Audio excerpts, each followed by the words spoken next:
Bismillahirrahmanirrahim. Assalamualaikum warahmatullahi wabarakatuh. Hamdan syukran lillah, salatan wa salaman ala rasulillah wa ala alihi wa ashabihi wa mawalah. Bersyukur kita kepada Allah, salawat dan salam kepada baginda Rasulullah, para al dan sahabat beliau sekalian. Para hadirin sekalian dimanapun berada, pada kesempatan yang singkat ini kita akan coba membicarakan terkait dengan bagaimana mendidik anak yang baik dalam perspektif ataupun dalam pandangan Islam. Pada kesempatan ini kita akan coba membahas terkait dengan maqal ataupun perkataan daripada Sayyidina Ali rahimahullah. Sayyidina Ali pernah berkata, "Alimu auladakum ghaira ma ulimtum, fa innahum khuliqu fi zamanin ghaira zamanikum."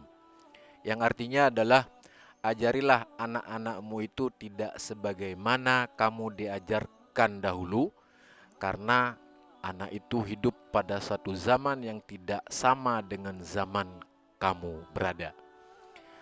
Dalam hal ini ketika kita coba menelusuri perkataan Sayyidina Ali, maka proses pendidikan anak itu dibagi dalam 3 tahapan ataupun 3 kategori. Yang pertama, dari umur 0 sampai 7 tahun, itu anak diperlakukan seperti raja.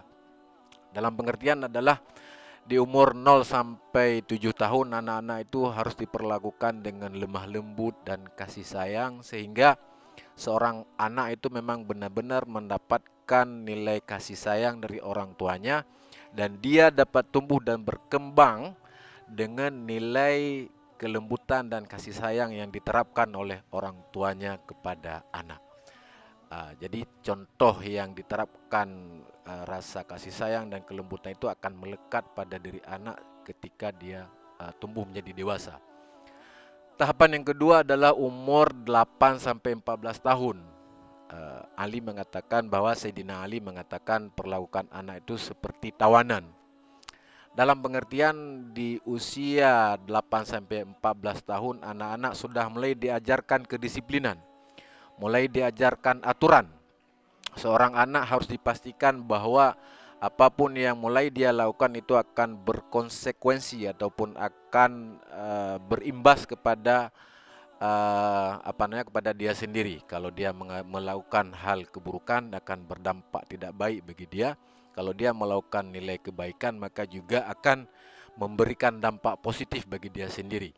Pada tahapan ini anak-anak harus sudah diajarkan kedisiplinan, diajarkan proses tanggung jawab, diajarkan ilmu pengetahuan, diajarkan ketauhidan, diajarkan ilmu-ilmu agama, khususnya terkait dengan fardhu ain, mulai diajarkan dan juga dididik kedisiplinan dalam hal melakukan salat fardu 5 waktu sehari semalam.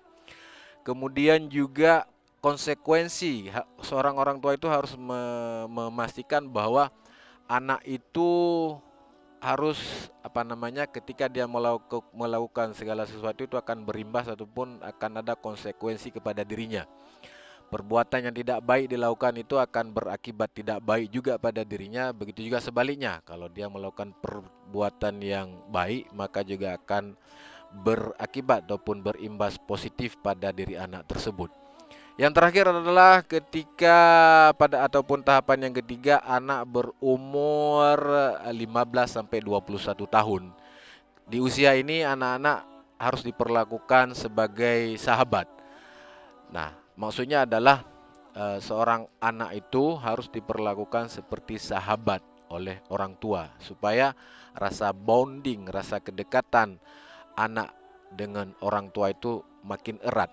Nah, pada tahapan ini juga anak-anak sudah mulai tumbuh dewasa, dia juga sudah mengalami perubahan fisik dan juga perubahan mental, di mana dia sudah menuju ke arah akil balik ataupun ke dewasaan, sehingga anak itu tidak boleh terlalu dikekang.